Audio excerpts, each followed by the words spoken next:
Hello there everyone, this is RomanRonin, and today we'll be discussing Barbarian Archers.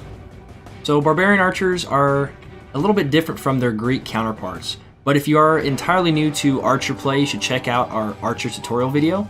That'll give you the basics and let you have a solid understanding of how to play as Archers in general. So when deciding to play as Barbarian Archers, you need to keep a few things in mind. First and foremost is that they have increased damage, speed, decreased range, and at times less armor than their Greek counterparts. You're going to have to be compensating for these differences during the battle and make logical decisions on how to play against your opposition with these pros and cons at your disposal. So the biggest thing we can say is the range discrepancy between the two. You're going to have to utilize your speed and go from cover to cover and try to get vision discrepancies when facing off against the enemy. That way that you can see them and they can't see you. Of course, you can always try to compensate with snipe or from the shadows, but those have big trade-offs, and those huge speed debuffs that you receive will make it easier for the enemy to hit you and harder for you to hit them. So let's talk about the generals you have at your disposal. Boudica is one such general, and I really wouldn't recommend her for play unless you're power leveling and trying to get that daily bonus. Her abilities really don't sync well. Fury is a charge, and you don't want to be charging into melee with archers, if at all. Second is Ambush, which you can use. It's okay for scouting, but it's a catch-22 because you're going to have that speed debuff, and you're going to be easier to catch out in the open and to kill. And lastly, her ultimate is just not capable of being used with archer units, which is a shame because Rebellion would be a great ability to have access to as an archer player. We also have Vercingetorix. Vercingetorix doesn't sync too well. He has more melee-based abilities, but they all do work with the archers. You have Iron Discipline, and you have Defiance, which lets you kind of stay in melee longer and tank a little bit more damage. And then you have Scorched Earth, which I guess if you were in close proximity to the enemy, you could toss that down, get that missile block debuff, and then from there you could shoot into their face and kill them all. So that's something to keep in mind. Vercingetorix, again, I would just use for dailies. And you see here is Arminius. I was playing Ring Around the Rosie earlier with the Cav, and that was really made possible thanks to momentum and infiltration. I was stacking with dash, and some units do gain that ability, but not all, so keep that in mind. And the big caveat to playing Arminius is that while he doesn't really have any specific abilities that are tailored for archers, his movement speed is tremendously effective at allowing you to go from position to position and really confuse and distort the enemy, because you can shoot from run location and then move to the next, or advance on them if they're fleeing. And on the other side of things, it also lets you flee from light infantry or cav and quickly get into a safe position, such as behind your infantry lines, or maybe by a ledge, or in the forest by a rock, anything of that nature.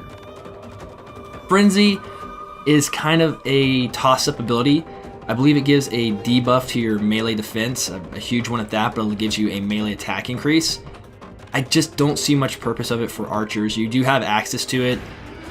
That's kind of up to you whether or not to use it, but if you're caught in a situation where you need to be utilizing Frenzy, you're probably already screwed anyway, so at that point the decision you make isn't going to matter tremendously. See a little battle going on here, kind of check that out. But I want to talk next about Ambiorix.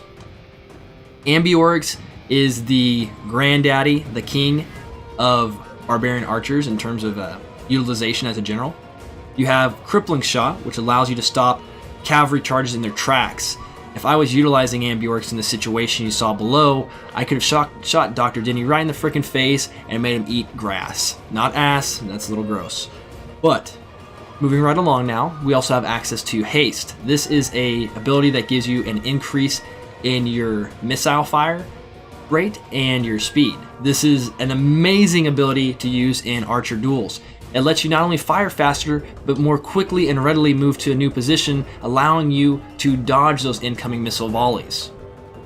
And going back really quick, I do want to make note that Crippling Shot has a straight trajectory, and many players will make the folly of using it on all of their archers at once when an incoming cav comes, and it will do a tremendous amount of friendly fire damage to their own troops and also cause knockback to their own troops, pretty much nullifying the fact that you stopped the cav in the first place because by the time they recover, they'll be charging into you right as you're beginning to recover. So try to utilize that as one unit, and if there's any units in front of you, keep in mind elevation changes. If you're sitting at a higher elevation and your allied unit is at a much lower elevation, you might be able to sneak off a volley over the head, but that's going to take a lot of trial and error. And last but not least, we're going to talk about From the Shadows. And I zoomed in on this position for a reason. This artillery position is what I like to call an artillery nest. Usually these will be fortified with stakes, barricades, caltrops, pikemen, other sword infantry, and things of the likes. What you can do as an Ambiorix archer player is move into positions such as the woods we see here, stake up your men with some troops potentially if you want to be on the safe side, and then pop From the Shadows and just go to town with 1 or 2 volleys, literally deleting these artillery units off the battlefield. So that is that. So to come back and summarize, we need to remember our strengths and weaknesses as a Barbarian Archer player, which again is going to be our increased speed and damage output, but we are going to have significantly less range and some circumstances less armor than the Greek counterparts. So we'll have to play accordingly and think accordingly when attacking any enemy opposition. And of course, we need to be aware of what generals we have at our disposal and how to best utilize their abilities on the battlefield.